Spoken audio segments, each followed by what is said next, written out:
Mais pour revenir à l'eschatologie et tout ça, le dernier point, c'est que devient une humanité quand elle entre là-dedans?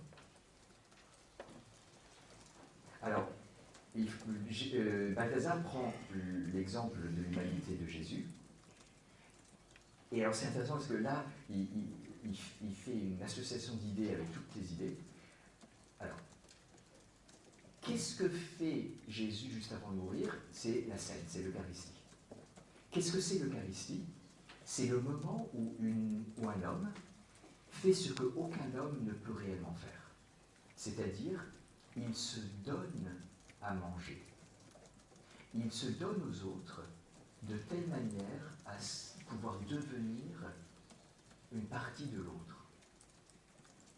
C'est ça l'Eucharistie. Jésus, quand on va aller communier là dans 1 heure 3/4, Jésus va se donner à nous de telle manière à ce qu'il devienne une partie de nous. Et en même temps, ça va nous transformer en lui. Est-ce qu'un être humain est capable de faire ça? Non.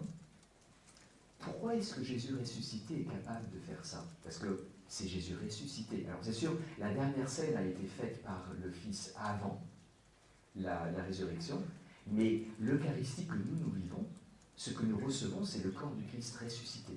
C'est un corps capable d'être partagé, mangé, assimilé, et de assimiler à son tour. Gardez ces deux mots.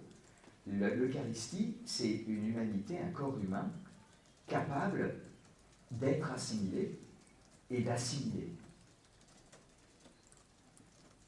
Qu'est-ce qui rend le corps de Jésus, l'humanité de Jésus, capable de ça?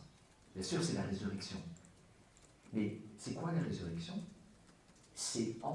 Pour Jésus, c'est entrer totalement, réintégrer ou intégrer totalement la relation trinitaire.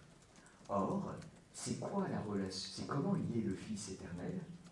Il est eucharistique. Il est don de lui-même.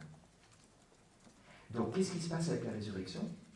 L'humanité du Christ devient comme la personne éternelle du Christ. Elle est enfin parfaitement assumée. Elle entre parfaitement dans les caractéristiques qui sont celles du Fils éternel, qui est d'être entièrement pour donc le Père ou d'autres. Il est pour. Et ça le rend capable de se donner au point d'être assimilé et aussi d'assimiler en lui d'autres. Vous voyez, il y a une logique très très profonde, une cohérence très très profonde. La résurrection, c'est pas juste paf, une sorte d'explosion de force et puis ça fait un super-héros nouveau.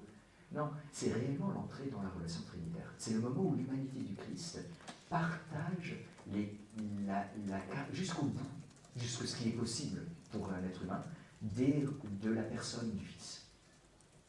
Et nous, c'est ce que nous allons vivre. Et c'est déjà ce que nous vivons.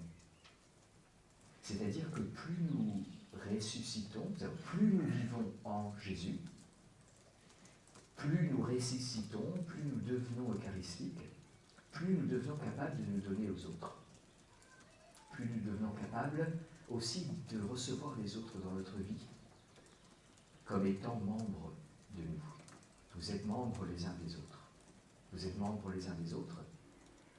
La vie chrétienne, la communion des saints, c'est ça. La communion des saints, c'est vivre comme le Fils éternel, comme les trois personnes divines, grâce au fait qu'on est en eux. Et on commence des âges sur cette terre, et ça s'accomplit dans la vie éternelle. Et ceux des saints qui sont déjà dans cette vie éternelle, c'est pour ça qu'ils peuvent avoir un tel effet sur nous. Ils sont des personnes livrées. Ils sont des personnes qui sont capables de se donner jusqu'au bout et capables d'accueillir jusqu'au bout. Ils sont des personnes. C'est quoi être membres les uns des autres? En termes divins, c'est périchorèse.